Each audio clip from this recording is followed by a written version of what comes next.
The premiere of DC's Legends of Tomorrow is steadily marching closer to today, and we caught up with the cast to jump into the future and find out what the time stream holds for their characters in Season 1. First of all, we got very lucky because we got all the characters we wanted. You know, it's one thing to pick the characters, but then it's another thing to get the actors to say yes. And the way we made the choices were, who are the greatest hits? Which characters have been developed on Flash and Arrow who have resonated the most with fans? So obviously we've met your character on The Flash, and he plays the leadership role for a bunch of rogues. All right. How is that gonna kind of transfer over to the Legends? Because is he gonna try and take a leadership role there too? I think it'll transfer badly, is my guess. And it's also my hope. I think that's what kind of makes for interesting viewing as an audience member. I don't want to tune in and see a bunch of people getting along. It is heroes and villains working together to take on this supervillain, but that doesn't mean it's one big happy family. It might be quite the opposite. Obviously, we're all going to have our own kind of strengths and weaknesses that play into this, and we're all going to kind of rub against each other in weird ways. But with Hawkgirl, she's just at her origin. She doesn't even know if she's a superhero. She's just like, I have this weird power, and I feel like I have these memories that I don't understand. So of all the people, she's kind of the least established as a hero or an anti-hero. She doesn't know what she is. What does Heatwave bring to the team of Legends?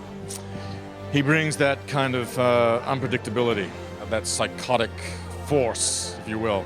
I mean, I've been pitching or describing him as just a dumber version of the Joker. Okay, I like that explanation. Yeah. Exactly. There you go. What is it about Ray that Rip Hunter sees and says, yes, he needs to be a part of the team? Because he's a genius, obviously. But I don't know. I mean, I think that Ray has a lot of cool capabilities. Not only does he have a cool suit that does awesome things, but he has a pretty good head on his shoulder, and hopefully can help balance out all the other different personalities that are on the team. So how is that going to work with him having to team up with, they're all really anti-heroes, but like some superheroes and supervillains? Yeah, you know, I mean, I guess maybe he would be against it at first, but understand ultimately that they're meant to work together, they're supposed to work together, and would be excited and rally about the idea of turning them. Obviously, we now know that you're going to come back in some way, but how has death changed Sarah Lance? I mean, we've seen with Thea's character on Arrow that she went a little crazy.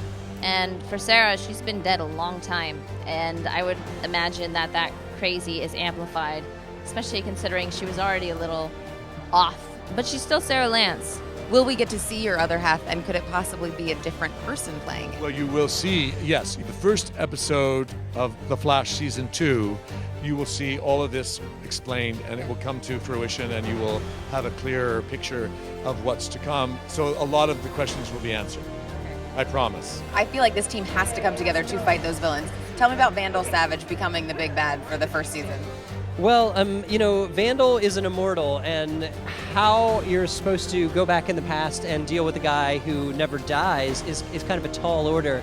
But, when we have assembled a team as formidable good guys and bad guys, we kind of had to pick the most, unstoppable bad guy.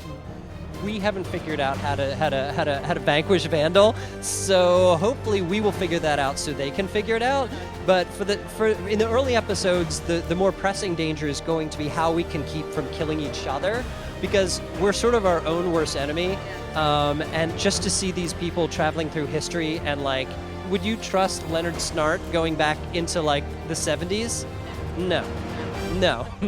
You can get your fill of the Arrowverse by reading the entire run of Arrow Season 2.5 right now on readdcentertainment.com. Make sure you guys click subscribe so you can keep up to date on all of your favorite DC TV shows.